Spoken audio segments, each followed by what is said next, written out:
Yo, what is going on, guys? Welcome to the video. It's Prophet here. I hope your day's going great.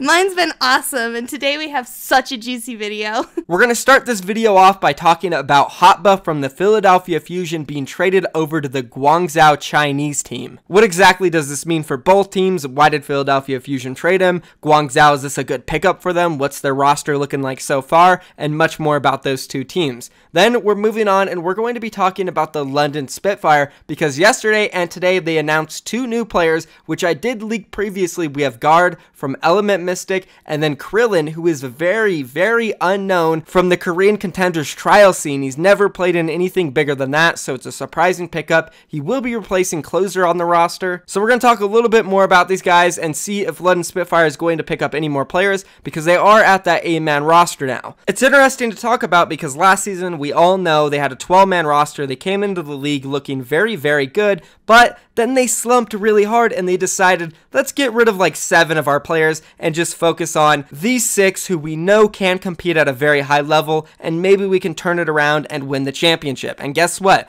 They won that championship, so it's really up in the air as to what they're going to do. Then after the London Spitfire, we are going to be taking a look at some really sick pro clips. We got one from Unco in Space, they popped off, and some other guys, so stay tuned for the end of the video if you want to check that out. And that's going to be the video. If you guys are excited to watch today, be sure to pause right now, drop a like, and click that red subscription box. I upload daily Overwatch League videos that include news, drama, updates, whatever you need to know about Overwatch League, you'll find on my channel every day. And now, without further ado, let's hop into it. Alright, so going all the way back to the first topic, we have Philadelphia Fusion, who today have announced that they are trading over one of their off-tanks to Guangzhou Overwatch League, the Chinese franchise coming in for the second season. This is what they posted on their Twitter. Trade alert, the Fusion have traded Hotba to the Overwatch League team Guangzhou, the new expansion team of the Overwatch League. We thank Hotba for all this hard work during our inaugural season, and we wish him good luck with Team Guangzhou. Trade alert, Hotba. Alright, so first things first, this now leaves the Philadelphia Fusion with their solo off-tank Poco, and who actually responded down below this tweet and said good luck to Hotba, sent him a heart.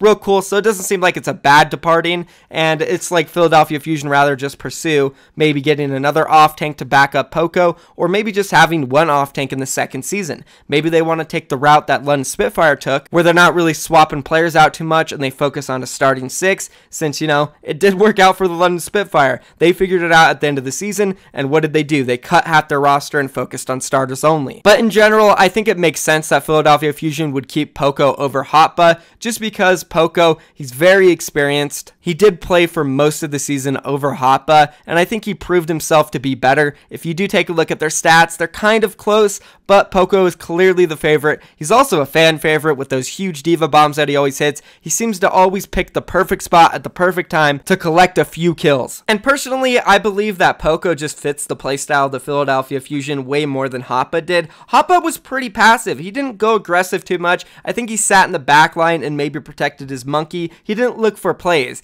And I think the aggressive playstyle that Poco brings to the team matches Carpe, EQO, Fraggy, and Sato's playstyles, where they're super aggressive, having that extra damage and defensive matrix in the front line attacking the other team's back line really helps them. So for that reason, I think it would be crazy for the Philadelphia Fusion to have traded Poco over Hotba. We've seen it in the finals. There's no doubt in my mind Poco is one of the best off-tanks in the league, and trading him would have been crazy. Now, that doesn't mean Hotba isn't that good either, though, because personally, I think Hotba is one of the better off-tanks in the league as well, and the fact that he was sharing his duties with Poco was really unfortunate. He could have been a starter last season for a lot of teams that didn't have a great off-tank.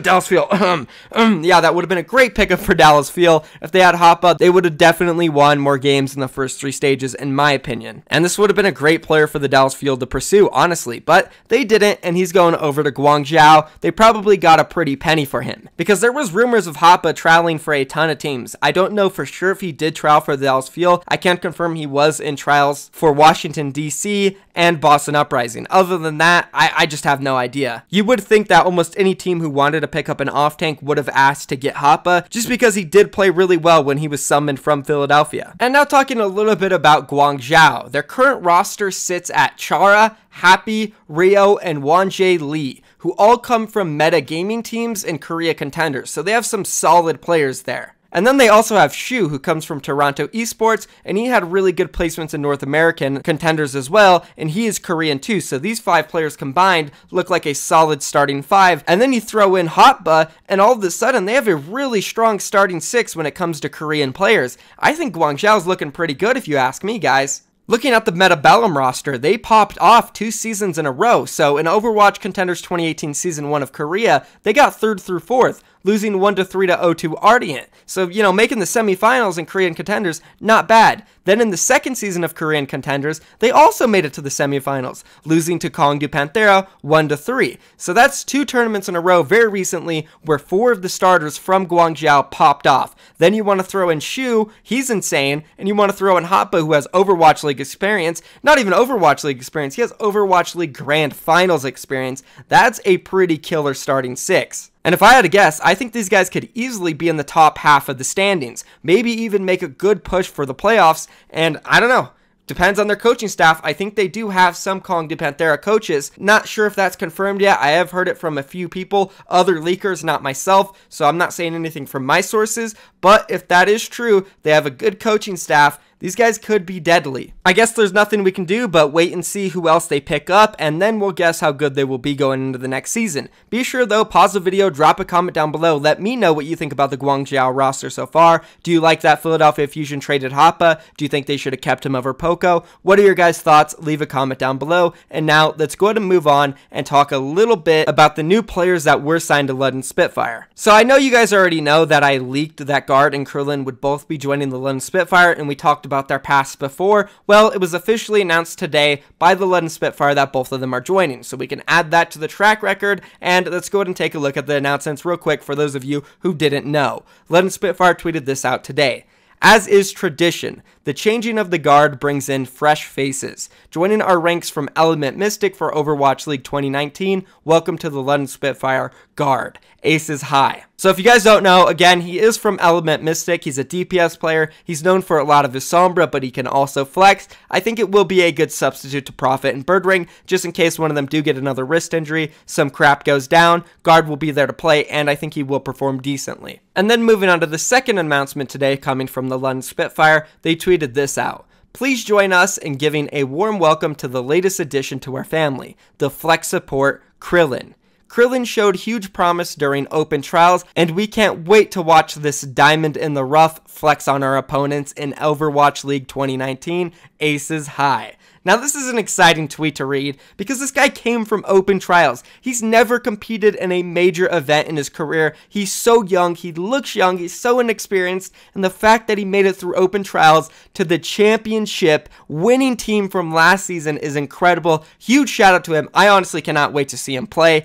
I've heard good things about him. Apparently Bedosin thinks he's insane. Nuss is super impressed with him, so I see no reason why this guy won't be good and eventually be one of the best supports in the league. And this does put London Spitfire's roster at 8 players, and this makes me wonder, are they going to acquire more or are they going to stop here? Because in Season 1, as we know, they had a 12-man roster starting off, and they were pretty good, but then they slumped super hard, they were swapping too many things around, and they finally said, hey, let's just get rid of half our roster, focus on a starting 6, and bam! They won the championship, so I feel like they would want to keep a low roster, not swap too many things up, and just commit to these 8 players. We'll see though, that's just a guess of mine. They might add another player, they might not. What do you guys think? Leave a comment down below, and now let's move on and go ahead and take a look at some of these awesome clips and highlights from pro players today. It's okay guys, we are 4 picks, I grab. They have dragon, they have dragon. And they have blade, my bad. Genji dead, go, go, go, go. Nice, big, push. I'm bombing behind them, McCree on you, Cursor. He's sleeping. Oh nice. My god, uncle. Yahoo! Yahoo!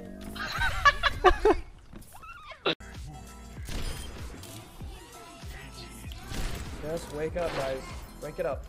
I killed Bunny. Oh my Beat the god. opener. Is that the Emon Classic? Yeah. Let's go. He has shadow suit. Okay, I'm trying to get out of the center.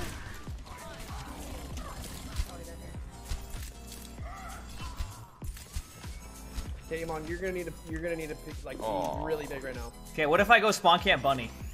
Yeah, I think you need to. You need to, yeah, set up behind them. Yeah. Excuse me. Sorry, my mic is muted. I missed every shot on the Ana.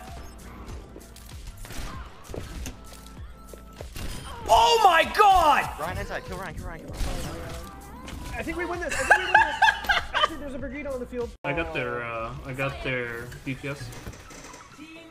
Hey guys, line left tiger. Wait, come here. We go speed. 3, 2, 1, speed.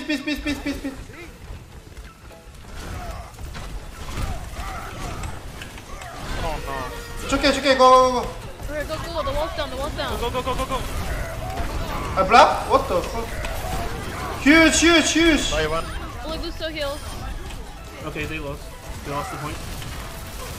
The behind us, come on, man. I see him.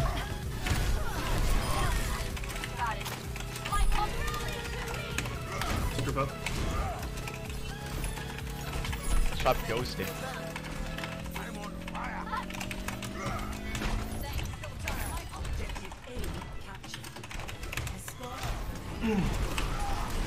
So we learned 3 things. If space was on the Dallas field, that would be awesome. The second thing we learned is, holy crap, Emon can snipe on Widow somehow. And the third thing is, OGE just abused Deathcam and popped off with a huge call. So if you guys enjoyed those clips, be sure to drop a like on this video, subscribe to my channel for more daily Overwatch League information. That's going to be it for me. I'm out of here. Peace.